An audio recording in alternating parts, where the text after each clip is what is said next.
Brown is good, white is bad.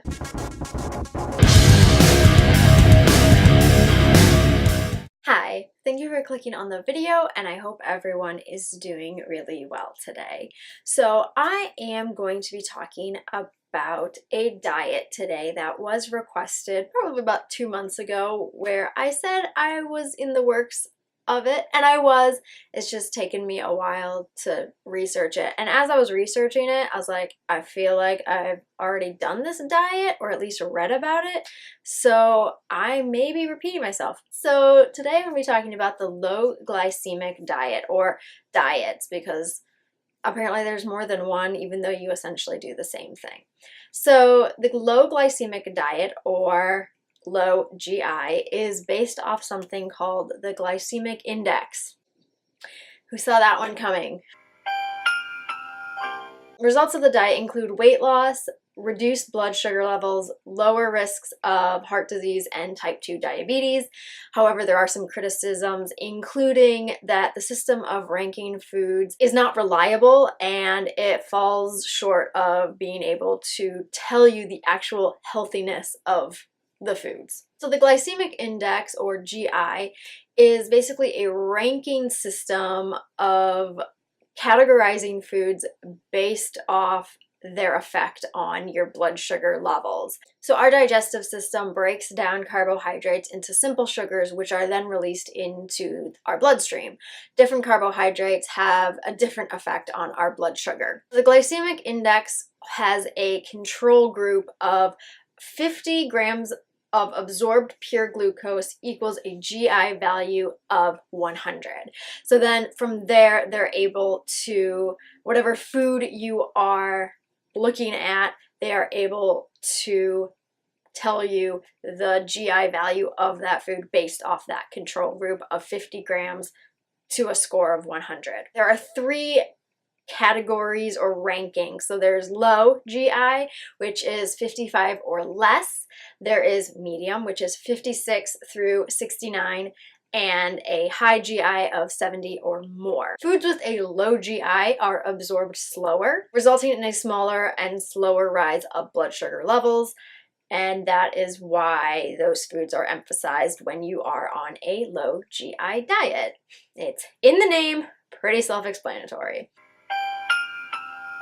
However, you have to keep in mind that only foods containing carbohydrates will have a GI ranking. Low GI diets have been shown to reduce blood sugar levels for people with diabetes.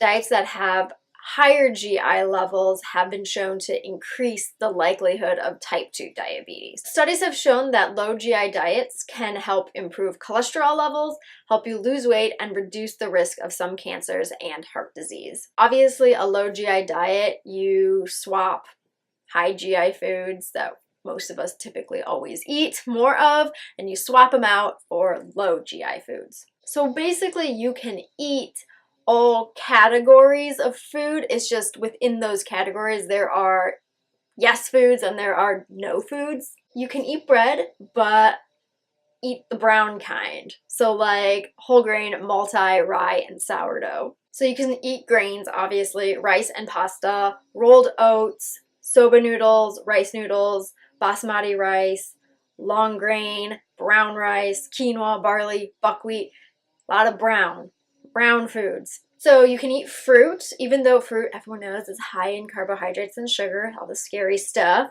but there are specific fruits that you can eat. Some of them are apples, strawberries, apricots, peaches, plums, pears, and kiwi. Some vegetables include carrots, broccoli, cauliflower, celery, tomatoes, and zucchini. Starchy vegetables. Now, going along that same theme of brown foods, starchy vegetables, you think of potatoes. So this is where we're not going to do brown, we're going to do orange. So sweet potatoes, yams, those kind of things. Legumes, lentils, chickpeas, butter beans, and kidney beans. These are obviously the lower GI foods. I don't know where other beans fall on the GI chart. Dairy, you can have milk, cheese, yogurt, soy milk, and almond milk are okay. And then obviously meat, fish, and seafood, they have a very low GI, if any, in it, because there's like no carbs in meat, fish, seafood. Same with nuts, same with fats, same with oils, and of course spices are allowed because at least this diet lets you have flavor, thank God. So no food is technically banned while on this diet. It's just encouraged to choose the foods I just listed, like low GI foods. Just pick those when given the option between a high GI food and a low GI food.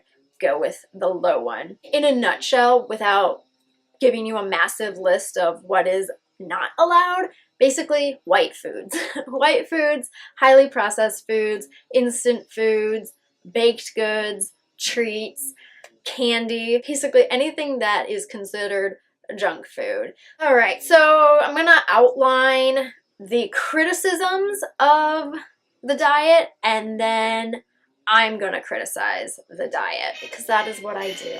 So the GI, the glycemic index, does not represent nutritionally balanced food.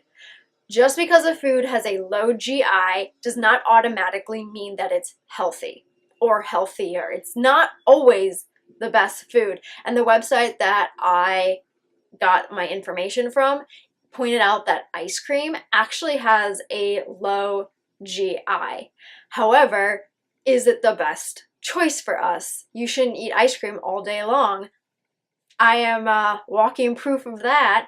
Did a video on that, you should go watch it. So it's always a good idea to consider the fat content, the protein, the sugar, and the fiber of foods, regardless of where it is ranked on the GI. So the GI only takes into consideration a single food item, but average people, we don't eat one single food item at a time.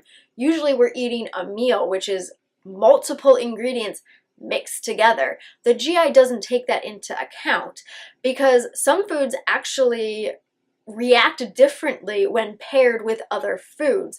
So the GI just kind of categorizes tomatoes, carrots, potatoes, fish. Like, they just categorize these individual foods. They don't take into consideration how tomatoes and fish react together. It doesn't take into consideration apples and spinach. It doesn't take that into consideration. It just categorizes it individual foods. So it's not completely the most reliable ranking system. Just because the glycemic index categorizes foods that contain carbs, it doesn't mean that it takes into consideration the carb content of those foods. You need to take into consideration all your macronutrients, all the important things. You can't just rely on one set of numbers. The glycemic index, while I think it was invented at a time that obviously it was revolutionary, it was a step forward, and everyone was very impressed. I mean, we've come a long way since then,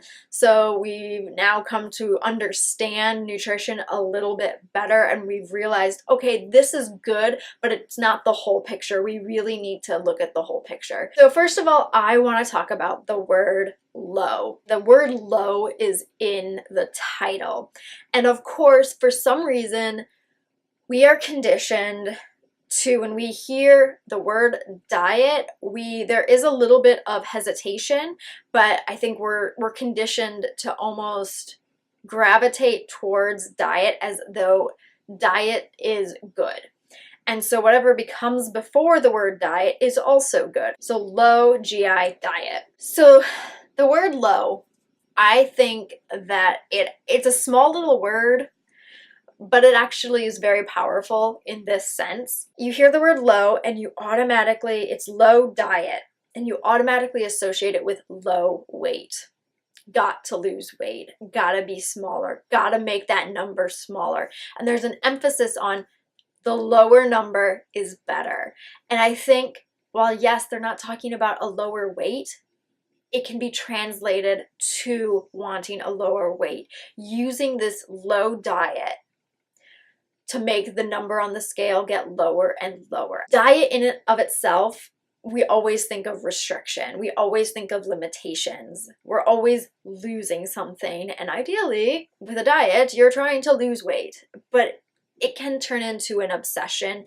Our brain will start associating words with actions and results and things like that. So I think that is just where my mind went when I first started reading this, and I think it's important to put it out there. Like, Look how one little word can take you down this down spiral. So even though technically you can eat whatever you want, it's still restrictive.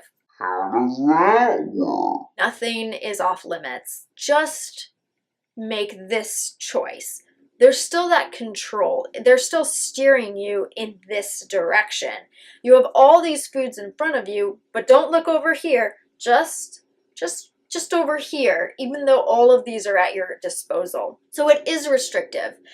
And because they're saying pick this over this, pick that over that, you're learning the labeling system of good and bad. Brown good, white bad, things like that subconsciously, but we do it. We do it every single day. Every time you read about a diet or hear about a diet, our brain, even though we know better, our brain still will slightly label those, especially when you come from an eating disorder background. Your brain just naturally starts to label things as good and bad. And because you have begun to label, and you're actually being restrictive because you're not allowing all the options into your life, you're never going to learn moderation. You're never going to learn how to, I don't want to use the word control, but you're never going to learn that it's okay to eat these foods. It's okay to eat unprocessed foods. It's when you're eating it every single day that's the problem. I feel like it could lead to like binging when you keep yourself from all the good stuff, all the really nasty good stuff. When you keep yourself from that, eventually you're gonna break and you binge. So it's important to just have a little treat every other day. You don't have to put so many limitations and restrictions on yourself, and stop labeling good and bad foods. So this is just a low carb diet wearing the mask of a fancier name, a more scientific sounding name. The GI, the glycemic index, only categorizes carbs, and then they're saying these carbs are good and these are bad because of their GI value, so only pick the low ones, don't eat the high ones. And so it's just pushing the fear of carbs. You're never gonna learn how to take care of your body if you don't understand the importance of macronutrients, nutrients in general. So if you continue to live in the fear of carbs, you're never going to understand why they're so important, why they're so great, what they can do for you. Nutrients are a tool. The carbs, the protein, the fats, fiber, sugar, these are all tools. They're almost like parts of an equation, and you kind of have to plug them in and kind of test it out until you get the result that you want, which should be balanced diet, balanced lifestyle, and health. Health first. At the end of the day, I think that this diet actually is beneficial for people who need it, and not everyone needs it. I think that pretty much covers it. So this is the low GI diet. To those who suggested it or requested this diet, here you go. This is for you. Hope you enjoyed it. So if you have any diets that you would like me to review, or if you have any video suggestions, if you have any questions about, diets, nutrition, eating disorder recovery, I'm pretty well versed on those last two. I know a little bit about nutrition as well, so feel free to ask, feel free to suggest, leave them in the comment section below. Don't forget to like this video and subscribe, and I will see you next time. Bye!